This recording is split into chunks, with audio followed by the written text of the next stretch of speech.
This phone is cheaper than a pair of AirPods, and not even the Pro's regular AirPods. And that may sound crazy. POCO is known for making affordable phones while still having a lot of specs that can compete with a lot of flagships. And this one hopefully is no different. Today we have the POCO M5s, which is one of their newest phones here, along with their M5 that we're not gonna really spend much time on because this is the interesting one. But what's really interesting is they sent free loot. Show me. Oh baby, we got the POCO juice. Oh no. Yeah, that's right, delicious POCO juice. Where's the juice? There's nothing in it. There's nothing in it, boys. Someone's gotten here first. Oh, they're trying to win me over, and I'm not gonna lie, it's working. Look at this. Wow, I can really represent POCO. What else we got? All right, we got the POCO headband and a very, very nice bag. Don't worry, I promise not to let this bias me. All right, let's take a look at what's inside the box here. It's a very simple box, by the way. No information about specs of the phone, so I don't actually know what we have here, but there we go. First little intro tells us a bit about the phone itself, but let's take a look at what's in the box here first. Wow, okay, so we got this phone carrier. There is something inside, it's very heavy. And, oh, perfect. I don't think a lot of people make cases for these phones, but that could just be pure ignorance on my part, but squishy case. Also in the box, we have a charger, so it's a 33-watt quick charger. This is not gonna be everywhere, so this is a European standard thing, so since we have the European model, whoa. Cool orange tip. Now for the phone itself, obviously we've all been waiting for. Very exciting. And you know, it looks pretty cool. It is 6.43 inches, so it's pretty decently big, but doesn't feel heavy. So it is a plastic frame and a plastic back, but it doesn't feel cheap. So I did use the Samsung S21 FE before, and the back, I didn't like the texture. It kind of just made it feel like really plasticky, but this, no, it doesn't feel bad at all. Still has a little bit of heft, so it's 178 grams. This one here is a good balance. It doesn't feel heavy on one side of the phone or the other. It doesn't feel like you're gonna be fatigued from holding it up to your face when you're on the bus, you know, FaceTiming your mom or whatever. So we have the white here, but it is also available in blue and black, and I wasn't able to find it on like AliExpress or anything like that, but on their website they do show a yellow. Otherwise, on the right side of the phone here, we have our volume rocker and power button, and the power button is also the fingerprint scanner, which is pretty convenient. On the top here, we have one of our dual speakers and an IR blaster. So this is not in a ton of phones, but I absolutely love having an IR blaster. It's super convenient for if you lose your remote or anything like that. It's becoming rarer and rarer to see, but it is just like a nice to have. Why not throw it in? And then we have our mic hole.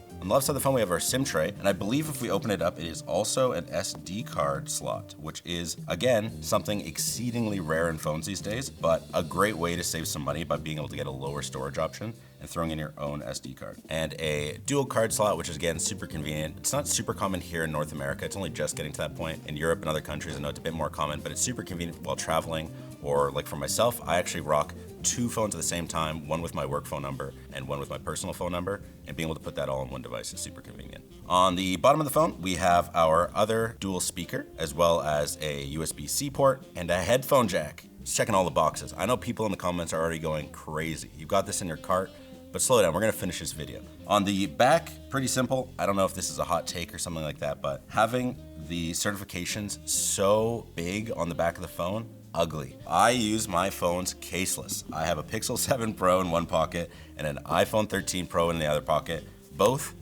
naked. Nothing, no scratches, no cracks, anything like that. I just don't drop your phone. If you don't wanna use a case, you wanna save some money, stop dropping your phone, or Apple Care, I don't know. But I feel like if there was a huge certification on the back of this, I actually might get a case just because it doesn't look good. Other than the certifications, there is this big kind of POCO logo. I don't mind it as much. Like, I mean, I feel like I'd be a little bit of a hypocrite because Apple does have the giant Apple logo. The Pixel has the G logo on the back. It's just not like a super high-end brand. It's not like this is gonna be like, yeah, I've got a POCO. So on the back, we have 4 cameras. We have our 64 megapixel main shooter, our 8 megapixel wide angle shooter, our 2 megapixel depth camera, and a 2 megapixel macro camera. And I say 4 cameras because yes, it does have the depth camera, but you're never gonna be taking a photo out of it. It's just as used for the portrait mode, so it's there. There's no telephoto, which some people might care about. I personally never use a telephoto lens on my cameras, and with a 64 megapixel sensor, if this actually takes decent photos, you'll just be able to crop in and get a zoom that way. So that's about everything on the outside of the phone, so all we need to do is turn it on. But first, you need to hear from our sponsor, Secretlab. Thanks to Secretlab for sponsoring today's video. Secretlab chairs are engineered to keep you incredibly comfortable for long hours at work and play. Their Titan Evo 2022 chair keeps you feeling comfortable for longer. It has a 4-way lumbar support, an ultra comfortable line of different seat materials, and more.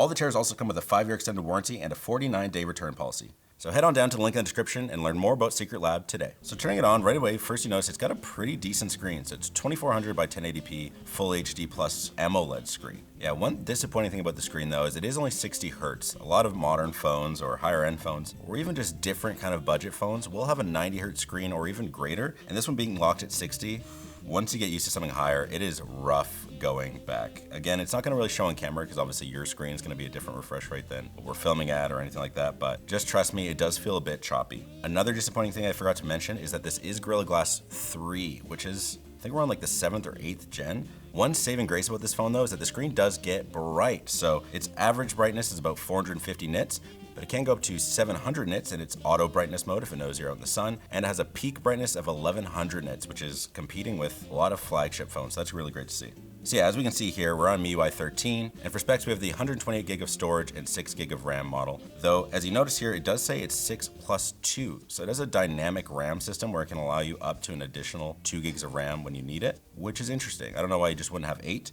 maybe it's a battery saver thing. It's also powered by the MediaTek G95, which is again a couple years old, and it was already a mid-ranger then. So we're gonna have to see if it affects performance at all, but battery savings, price savings, it could all still be worth it. One other thing I want to check out is the fingerprint unlock speed. It does have AI face unlock, but it's just a regular camera, so I don't know if I'd really ever trust it. Even Windows Hello requires an IR camera to get a special scan of your face to make sure it's actually you, and not just a picture of you. Oh, look at that nice little happy face though. It kind of makes me want to use it. When you see the little happy face, does that not make you want to use that? I am not super used to a fingerprint reader anymore. I've been using the iPhone 13 Pro since it came out, which is all just Face ID. And the Pixel 7 Pro has the under-display fingerprint scanner, which I actually have learned to like a lot. Because when your phone is face up on the table, you can just put your finger on top, see your notifications, or do whatever you'd like. So I'm not quite sure how I feel about the fingerprint scanner on the side. It just means you have to kind of pick it up and hold it if you want to use it. Let's see how fast this fingerprint scanner is. Ooh, that's fast. Super satisfying, gets you right into the phone. But as you unlock here, you can see there's a lot of apps that come default on the phone. There's a ton of bloatware. It's got Netflix, POCO Community, Tile Fun though. Usually they charge for that, so that's pretty impressive. I mean, it just creates a lot more work we have to go through and uninstall all this stuff that you're obviously never going to use. Like the Mi remote, I mean, I guess, no, it's got the IR blaster. I'm sold. Keep the bloatware.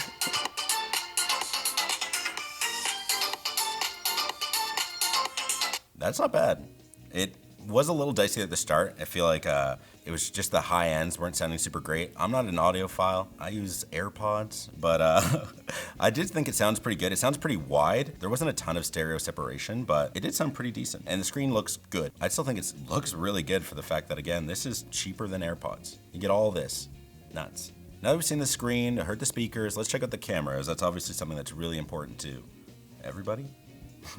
Most people. UI is very iPhone-like, so you have the shutter button at the bottom, the gallery, I'm assuming that's gonna be, the flip, as well as all of your different kind of shoot modes. So let's take a picture right off the bat and just see what it looks like if you were to take a picture standard, bog standard. There he is. The ultra-wide is 0.6. This is looking a little rough. Wow. You know, for a 10X, just crop zoom, because that's not optical, that actually looks pretty decent, I'm not gonna lie. This is just the kind of standard suggested 2X. Again, looks pretty clear. It's not super bright over there, and I am in a brightened area, and it still looks pretty decent. Like, you're not gonna be punching into these photos and, you know, posting just James's handsome face. And then this is the wide angle. Oh, colors look a bit better, or at least kind of warm and saturated, so it just appears better. And then the standard 1X. Again, this looks pretty darn good. I took a photo just behind me just so you can see something that's a little bit more kind of consistently lit. Yeah, it looks pretty darn good. Again, this isn't going to compare to the Pixel or the iPhone with their computational photography or anything like that. Now we're going to try some video, so it can do up to 4K 30, and then it does 1080p 60 or 30. A lot of phones do 4K 60, but again, I don't think most people are shooting at 4K 60, and at this price point, I don't really think that's much of an issue. All right, we're taking a video. You can hear the microphone. I'm going to jostle a little bit. That does pretty well. It's a little blurry, but again, the colors are pretty consistent, if maybe a bit muted. But I think for if you just need a quick video of something, or when you're out with your kids and just want to get that special moment, this will do it. It might not look absolutely amazing, but it does look pretty decent. Me in my POCO uniform. So great. Ooh, I got to check for AI Beautify, because while my voice might be smooth, my face is not that smooth. All right, you can see in the settings here, you have the AI, which actually was not on, but there is a Beautify little star icon down here that shows you your smooth, and you can change that higher or lower. Slender, Didn't do a whole lot. I guess it can't work miracles, am I right? And then we got big eye mode. Wow. Kawaii desu. All right, let's take a picture without all those AI filters on. Yeah, it looks okay. I don't think there's anything where you're like, I want to go on a hot date, so I got to spruce up the profile. But I mean, that is somewhat what I look like. So last thing I want to check out is gameplay, as it does have a middle ground SoC. So I want to see if you can still kind of hold up with games kids are playing, like, I don't know, Genshin Impact? You ever play Genshin Impact? You want to join my clan? It does run pretty smoothly, and I am screen recording at the same time. I'd say this runs pretty decent. It does feel like it's running at the full 60 hertz of the screen, and there's minimal hitching that I probably would just chalk up again to the screen recording. Though it seems like I've been kind of poo-pooing the fact that it's got mid-range hardware, I do think that it actually has a huge benefit because this has a 5,000 milliamp hour battery, which means that this thing should last you a long time. They actually quote as 37 hours of calling, 19 hours of video playback, or 11 hours of gaming. And that's a long time. My iPhone lasts the day, doesn't make it into the second day. My Pixel does not make it into the second day. And I'm not using these phones super intensely. So being able to say that this lasts that long shows that going for something that's maybe not the highest end, but just sips away at battery, means they can actually use this phone for probably a couple days, which is really hard pressed to find. Another way to keep down costs is the fact that this doesn't have any 5G, there's no Wi-Fi 6, there's no wireless charger or anything like that. But I feel like a lot of those features aren't super necessary or anything that you're really gonna notice in a day-to-day scenario. 5G is barely available, and if it is, you have to be outside standing by a tower. But it does have IP53 water resistance, so that means you can't submerge it, but it will do fine in the rain. Now, we haven't actually said the price yet, just that it's cheaper than AirPods. This thing starts at $169. Nice. It can't go up from there when you get the higher storage, whatever like that, but if you think about it, the 1 terabyte SD card that this thing supports could cost more than the phone itself. It's a screaming deal, and there are quite a few players in the space, including POCO's own M5. This thing is $140, but you lose the water resistance, you get some slightly weaker cameras, slower charging, but interestingly enough, it has a 90 hertz LCD screen. Another reason why I wish this one was more than 60 hertz, but there's a lot of great options in this price range, but I think this one has a really good balance. Again, that battery life is insane. The cameras were serviceable, and the speed, it kept up with Genshin Impact, and that's no slouch. Most people just use it for Instagram or emails, and this thing should be able to tank through those with a breeze. Obviously, this is just quick unboxing, so I don't know how this is going to last in the long term. Again, some of that hardware is already starting to age. If you're in need of a phone or a mobile device just in general as a music player and camera, this seems like it could be a really solid choice, and as someone who's only really used premium phones, I don't think I would be that upset if I had to use this for work or broke my phone and was ready for a replacement and use this instead. It seems like a great stopover, and that price, unbelievable.